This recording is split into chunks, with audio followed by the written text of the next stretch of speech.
Aquest aparell representa una cinta automàtica d'una fàbrica automatitzada. Aquesta fàbrica podria ser d'envasos, com si fossin pots de llauna, i en aquesta cinta hi entren dos tipus d'envasos. Uns són alts i els altres són baixos. Llavors, l'objectiu de la cinta seria classificar aquests envasos.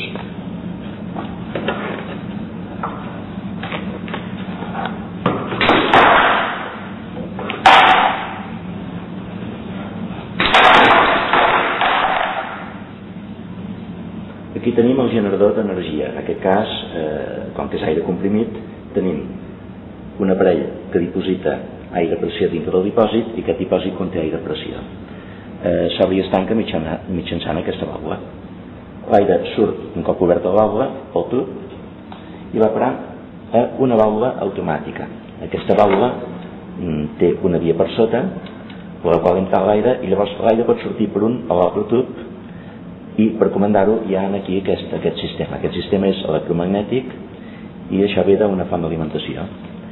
Aquí pren corrent pel seu mecanisme intern i de passada també això està connectat amb el sensor. Aquest sensor queda més elevat, de manera que no detecta el pas dels pots baixos, però sí el pas dels pots alts. El sensor està connectat aquí, en aquesta font d'alimentació. Quan el sensor actua, fa actuar aquest mecanisme que fa que la vàlvula desviï l'aire cap a un costat o cap a un altre.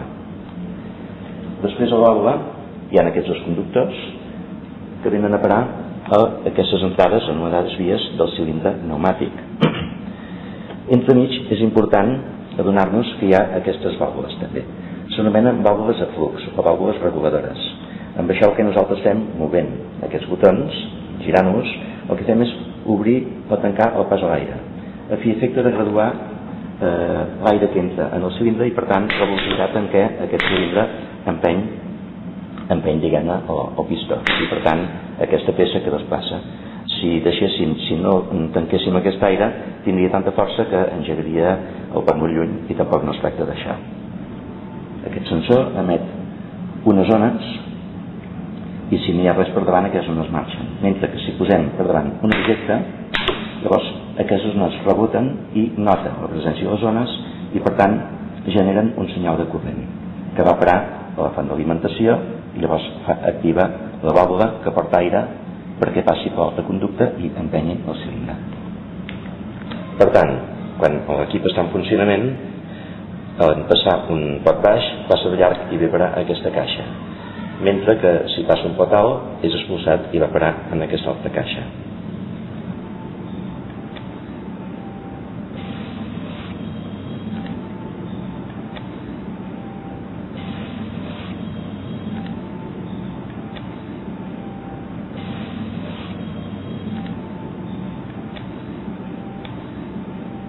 L'estructura està formada d'unes plaques de tauler de contraplacat de 5 mil·límetres, que es treballa molt bé en el taller.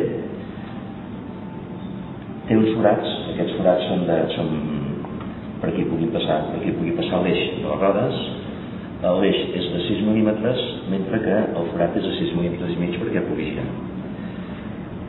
Dintre hi ha uns guissons que aguanten aquesta estructura i ara podrem veure una mica com són aquestes rodes, aquests rodets, aquests cilindres. Es veu que gira perfectament, aquest és boig. Es posen unes blondelles al costat perquè no freguin amb el cos de l'estructura i aquesta banda, l'eix d'aquest costat és una mica més llarg a fi i efecte que s'hi pugui muntar aquesta maneta. Aquí hi ha l'altra roda, que sota es veu aquesta peça de fusta. Si no hi fos, aleshores com que els pas posarien podrien caure, mentre que circulen per aquí l'enredadera.